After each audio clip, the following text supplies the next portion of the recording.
Hello student, welcome back to my YouTube channel. आज हम discuss करेंगे स्ट्रक्चर ऑफ सेल के बारे में। हम लोग आज पढ़ेंगे सेल में स्ट्रक्चर क्या क्या होते हैं, कैसे होता है। Every eukaryotic cell has 3 main feature, यानी कि जितने भी यूकैरियोटिक सेल्स हैं उनके पास मेनली 3 फीचर्स होते हैं। सबसे पहले प्लाज्मा मेम्ब्रेन और सेल वॉल, सेल मेम्ब्रेन, यानी कि प्लाज्मा मेम्ब्रेन और सेल मेम्ब्रेन एक ही होता है। फिर सेकंड क्या होता है, न्यूक्लियस। थर्ड क्या होता है, साइटोप्लाज्म। ये तीनों स्ट्रक्चर होते हैं सेल के अंदर। अब हम इनके बारे में थोड़ा सा जान लेते हैं। Plasma membrane is the outer boundary of the cell which enclose the cytoplasm. It means जो प्लाज्मा मेम्ब्रेन होती है वो सेल की आउटर बाउंड्री होती है जो प्लाज्मा मेम्ब्रेन को बंद करके रखती है। Every cell organelles are suspended in the cytoplasm, यानी कि जितने भी सेल ऑर्गेनेलीज होते हैं वो प्लाज्मा मेम्ब्रेन के अंदर ही होते हैं, साइटोप्लाज्म की फॉर्म में, साइटोप्लाज्म के अंदर ही होते हैं प्लाज्मा मेम्ब्रेन के। All activities inside the cell, interaction of the cell in with its environment are possible due to these features। जितने भी सेल के अंदर एक्टिविटीज़ होती हैं, वो जितने भी फंक्शंस परफॉर्म करती है इन्वायरमेंट के कॉन्टेक्ट से हटके, वो सब इसी सेल के इसी की वजह से उसके अंदर होना पॉसिबल होता है, अदरवाइज नहीं हो पाता। अब हम सेल का स्ट्रक्चर देख लेते हैं कैसे होती है प्लांट सेल और एनिमल सेल। फर्स्टली ये जो स्ट्रक्चर है ये होता है cross section area of animal cell, यानी कि जो ये स्ट्रक्चर है ये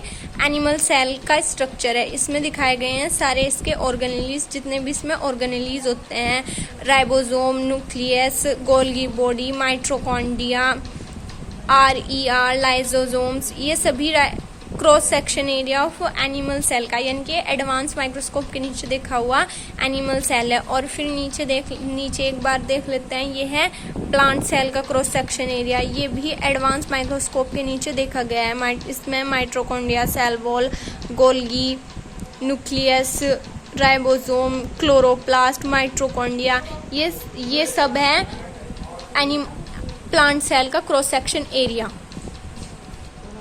अब पढ़ लेते हैं प्लाज्मा मेम्ब्रेन और सेल मेम्ब्रेन होती क्या है। प्लाज्मा मेम्ब्रेन को ही सेल मेम्ब्रेन कही जाती है, यानी कि सेल के चारों तरफ जो बाउंडेड मेम्ब्रेन होती है उसे सेल मेम्ब्रेन बोलते हैं और प्लाज्मा मेम्ब्रेन भी बोलते हैं। प्लाज्मा मेम्ब्रेन होती क्या है, unit of cell. Every cell is bounded by extremely delicated membrane which separate the cell from non living surrounding extracellular medium and thus provide a separate identification to the cell। यानी कि वो membrane जो cell को non living surrounding element से या non living medium से बचा के रखती है और उसे प्रोटेक्ट करके रखती है, जिससे हमें आइडेंटिफाई की जा सकती है, जिसकी वजह से हम अपनी लिविंग सेल को आइडेंटिफाई कर सकते हैं, उसे बोलते हैं प्लाज्मा मेम्ब्रेन। और सेल मेम्ब्रेन भी इसे ही बोलते हैं। इसका स्ट्रक्चर देख लेते हैं। ये फ्लूइड मोज़ेक मॉडल है। ये जो स्ट्रक्चर है ये फ्लूइड मोज़ेक मॉडल है प्लाज्मा मेम्ब्रेन का। ये फ्लूइड मोज़ेक मॉडल, यानी कि ये प्लाज्मा मेम्ब्रेन का फ्लूइड मोज़ेक मॉडल है। इससे ये living delicate elastic selectively permeable membrane, इसकी जो लेंथ है, ये लिविंग स्ट्रक्चर है प्लाज्मा मेम्ब्रेन का। इसकी जो लेंथ है वो 7 नैनोमीटर है और इससे 70 आर्मस्ट्रॉन्ग इसकी थिकनेस है। वी ऑब्जर्व थ्रू, और ये जो मॉडल है इसको इलेक्ट्रॉन माइक्रोस्कोप के नीचे ऑब्जर्व किया गया था। और जिन्होंने ये ऑब्जर्व किया था उन्होंने बताया था कि जो ये मेम्ब्रेन है ये 75% फॉस्फोलिपिड से मिलकर बनी हुई है। और ये प्रोटीन पॉलीसैकेराइड्स और कैल्सिटोल कंटेन करती है 70%। सन 1972, इन ईयर्स 1972 दो ग्रेट साइंटिस्ट थे, SJ सिंकर एंड GL नैनसोल। इन्होंने बताया था कि जो फ्लूइड मोज़ेक मॉडल है वो अल्ट्रा स्ट्रक्चर है प्लाज्मा मेम्ब्रेन का।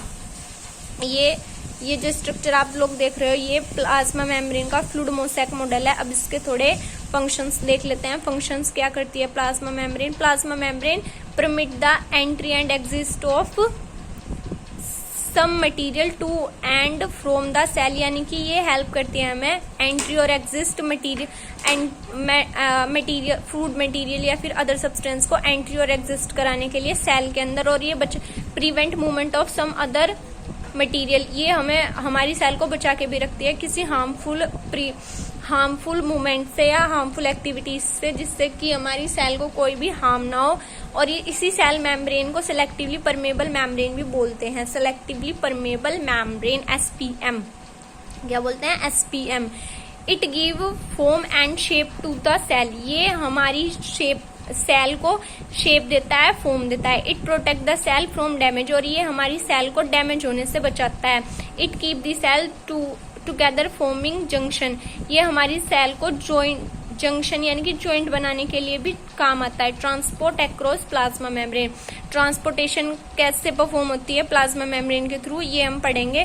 प्लाज्मा मेम्ब्रेन में ट्रांसपोर्टेशन का जो वर्क है वो तीन तरीके से होता है, पैसिव ट्रांसपोर्ट, एक्टिव ट्रांसपोर्ट और बल्क ट्रांसपोर्ट की वजह से ये हमारी प्लाज्मा मेम्ब्रेन में परफॉर्म करते हैं। सबसे पहले देख लेते हैं पैसिव ट्रांसपोर्ट होता क्या है।